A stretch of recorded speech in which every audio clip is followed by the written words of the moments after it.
আজকে বানাবো এই তিতপল্লাটা দিয়ে একটা সাবানের লোফা।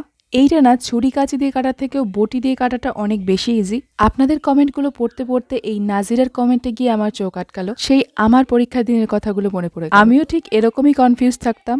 আর মা আমাকে বোঝাতো সারা বছর যে এত পড়াশোনা করলি এই সময়টা না পড়লে কিন্তু কোনো কাজে আসবে না। তারপর পরীক্ষার রেজাল্টটা যখন খারাপ হবে নিজের কাছেই নিজের মান সম্মান থাকবে না, আর সমস্ত রাগ গিয়ে পড়বে এই সেলাই আর ছবি আঁকার উপরে। আর যে শুনবে সেই তখন বলবে এইসবের জন্যই রেজাল্টটা খারাপ হয়েছে, কি হবে এসব করে। তাই নিজের পছন্দের সাবজেক্টটাকে আদরে রাখতে হলে পড়াশোনা করো। মায়ের এই মোটিভেশনাল কথা আমার ক্ষেত্রে তো প্রচুর কাজে দিয়েছিল। তাই নাজিরা তোমাকে আমি এটাই শুনিয়ে দিলাম, যদিও আমি জানি না তুমি কোন ক্লাসে পড়ো বা চাকরির জন্য প্রিপারেশন নিচ্ছ কিনা। নাজিরা সহ আরো যাদের এক্সাম সামনে আছে তাদের প্রত্যেককেই বলছি পড়াশোনায় ফোকাস করো, কারণ পড়াশোনা শুধুমাত্র যে রেজাল্ট ভালো করায় তা কিন্তু নয়, মানুষের আচার ব্যবহার বাচনভঙ্গি সবকিছুই পরিবর্তন করে সম্পূর্ণ মানুষটাকে একটা সুগঠিত মানুষে তৈরি করে। তবে পরিবর্তনগুলো এতটাই ধীর গতিতে হয় যে সেটা উপলব্ধি করা যায় না। তবে আমি ভীষণ আশ্চর্য হই যে কিছু মোটিভেশনাল স্পিকার কিছু সংখ্যক মানুষকে মোটিভেট করতে গিয়ে পড়াশোনা ব্যাপারটাকেই ছোট করে ফেলে টাকার সাথে তুলনা করে। এসব কথায় কান দিও না। একটা কথা মনে রাখবে,